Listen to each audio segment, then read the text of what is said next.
Hey there again.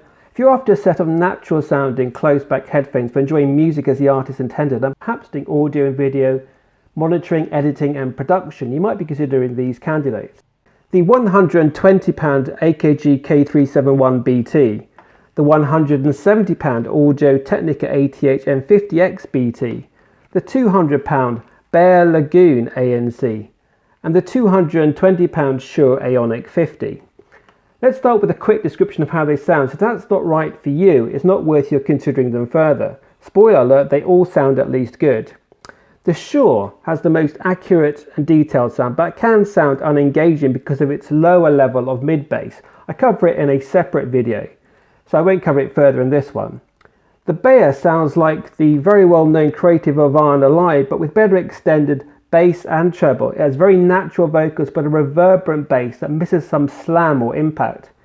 The Audio Technica ATH M50xBT has a clear, dry sound with good bass depth and quantity and fast decay, but vocals sound a little bit recessed and less natural than the others.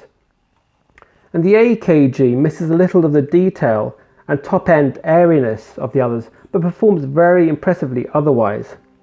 So put on your best headphones or earphones and take a listen for yourself. Welcome to GI Chow.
So let's get into the detail. The Beyer Lagoon ANC sounds similar to the very well regarded £60 Creative Havana Live, whose biocellulose driver imparts it with a very natural sounding mid-range. The Lagoon has similarly natural mids, but better frequency extension top and bottom, with a less dark treble and less coloured bass, though its soporific, reverberant, echoey bass misses some slam. So a very competent sound with a well extended reverberant but not too boxy or coloured bass, clear mids and an energetic treble. Loudness is limited even when wired, though should deliver enough for those who don't require tinnitus inducing levels. Now while the build is fairly bulky with a light plastic that doesn't look like it would withstand much abuse, the lightness, pads and adequate space for ears within the cups for the ears to breathe makes for a comfortable experience with somewhat gimmicky though not unattractive lights within the ear cup. Switch and touch volume controls, while not the most tactile, are in the main reliable. However, the musical and spoken mode indications are rather time consuming. When turning on, you have to sit through 7 seconds of startup sounds, ANC battery and codec announcement before your music starts playing, and 3 seconds without music every time the ANC mode is changed. ANC works mainly with low frequencies, introduces a little low-level hiss, and is not at the class-leading Sony WH-1000 XM3 or 4 level with no ambient mode. In summary then, a very competent set of headphones, though one is clearly paying a large premium for the wireless ANC microphone and touch controls. So moving on to the Audio Technica ATH M50xBT. These have a clear, dry sound with good bass depth and quantity, fast decay, and surprisingly little reverberation or boxy coloration, and a clean if not the most resolving treble with a metallic timbre. Vocals sound a little less natural, rich and intimate than some of its wireless studio monitor competitors, but are not recessed as much as say the Beyer DT 990 Pro. They have a firm clamp with a soft plush and comfortable pad material that complies well. While this is good for security of fit, there's little space for the outer ear, and mine get warm and are uncomfortably restricted after any length of time, necessitating repositioning them every few minutes. The build is quite cheap looking with simple plastics, thin metal and not particularly tactile buttons and switches. However, looks solid and like it would take some abuse.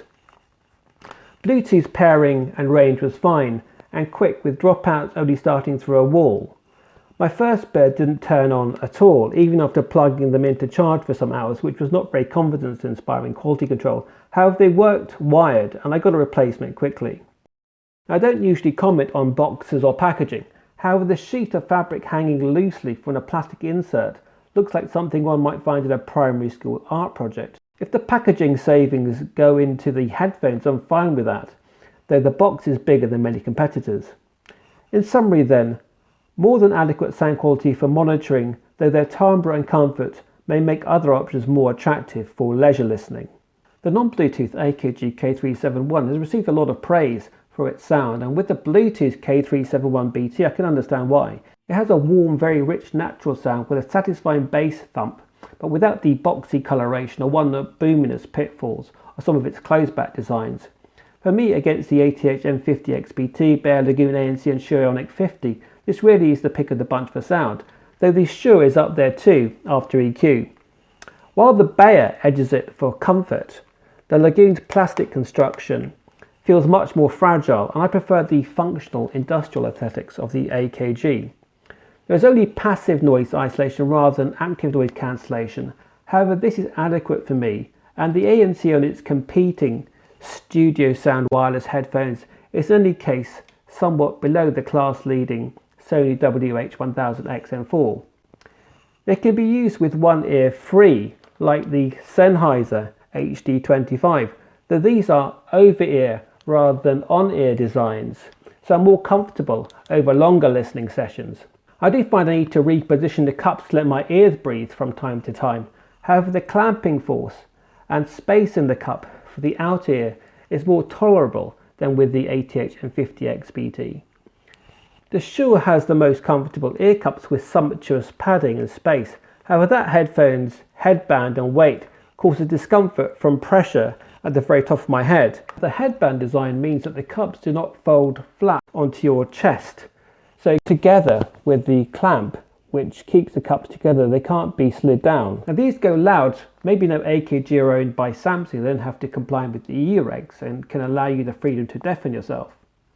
Some reviewers have reported build issues, and while mine have shown no issues in the week or so I've had them, I'd recommend buying from somewhere reputable in case you need to return them.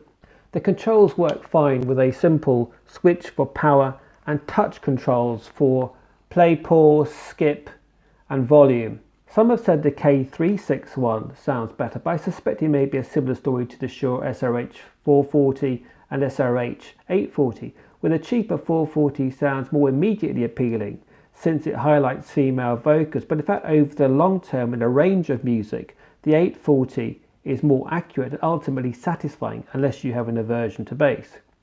Some may grumble about the mini XLR audio and micro USB cables. However, a generous 3 audio cables are provided. So in summary, great studio quality, closed back sound in a convenient, fairly comfortable and in the main functional and attractive design with responsive controls at a very reasonable price. So 4 very good sounding headphones, each with their own characteristics.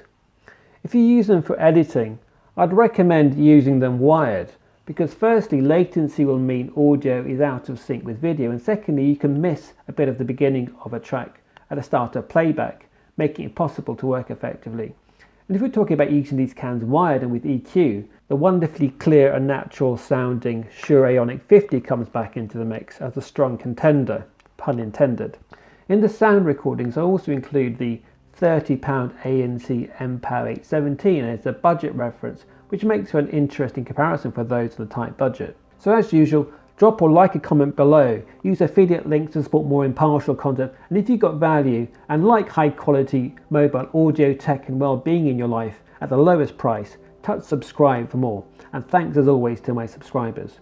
Take care and I'll see you next time. Bye.